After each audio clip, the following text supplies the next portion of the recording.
نحمده ونصلي ونسلم على رسوله الكريم اما بعد فاعوذ باللہ من الشیطان الرجیم بسم اللہ الرحمن الرحیم۔ ذوالقعدہ کی 8 تاریخ کا ایک بہترین عمل ہے جن کے بچے بیرا روی کا شکار ہیں، بدتمیز ہیں یا کسی نشے کے عادی ہیں یا گھر چھوڑ کے بھاگ گئے ہیں، تنگ کر رہے ہیں، ان کے لیے یہ عمل، یہ دن بہت ہی تیر بہادف ہے، چونکہ آج بڑی تعداد میں مرد اور خواتین پوری دنیا سے جو ہم سے رابطہ کرتے ہیں اور روتے ہیں عورتیں مرد کہ ہمارے بچے بیرا روی کا شکار ہو گئے، بچیاں بھی، بچے بھی، یہاں تک کہ غیر مسلموں کے ساتھ گھر چھوڑ کے چلے گئے اور نشے کے عادی ہو گئے اور لڑائی جھگڑے پر آتے ہیں، بدتمیزی کرتے ہیں، ماں باپ پر ہاتھ بھی اٹھاتے ہیں، ماں باپ کو ڈانٹتے مارتے ہیں، اتنے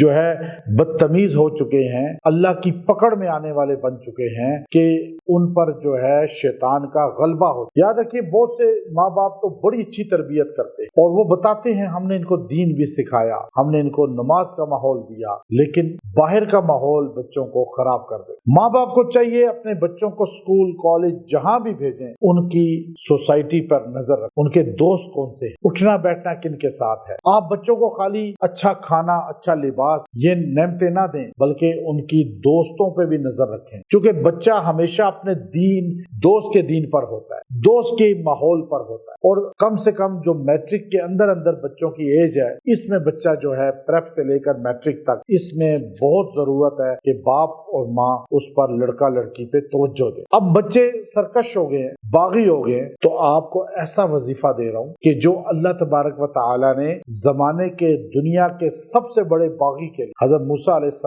السلام کو فرمایا، اور دنیا کا سب سے بڑا باغی سرکش کون ہے؟ فرعون۔ اتنا بدبخت تھا کہ اس نے کہا انا ربکم الاعلی، اب اس نے خدائی کا دعویٰ کر، تو آپ کے بچے اتنے تو باغی نہیں ہوئے، لیکن جتنے بھی ہو چکے، چاہے وہ نشے میں آ گئے، ماں باپ کے بے ادب ہو گئے، یا لڑتے ہیں، بدتمیزی کرتے ہیں، چیختے ہیں، چلاتے ہیں، گھر چھوڑ کے چلے گئے ہیں، چاہے ماں باپ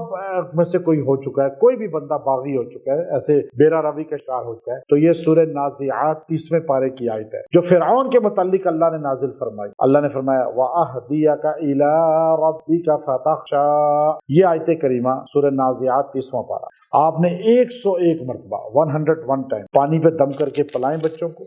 یا جو سرکش ہوا، آوارہ ہوا، اس کو پلائیں کھلائیں، اور اگر دور ہے تو اس کا تصور کر کے پھونکے اور دعا کر۔ یہ عمل آپ اس دن کر لیں، انشاءاللہ اس کی برکت سے اللہ اس کو راہ راست پہ لائے گا، بیرا روی سے ہٹائے گا، اور بعد میں بھی آپ اس عمل کو کر سکتے ہیں، اور جب بھی آپ اس عمل کو زیادہ سے زیادہ کریں گے آپ اس کی فیوزات، برکات دیکھیں گے۔ میں نے اکثر بیرا روی کے شکار مرد اور خواتین اور ماؤں کو اور والدین کو میں نے بتایا، الحمدللہ بہت سے بچے اس کی برکت سے راہ راست پہ آ چکے ہیں اور اس کی برکتیں نظر آتی ہیں۔ وآخر دعوانا ان الحمد للہ رب العالمین۔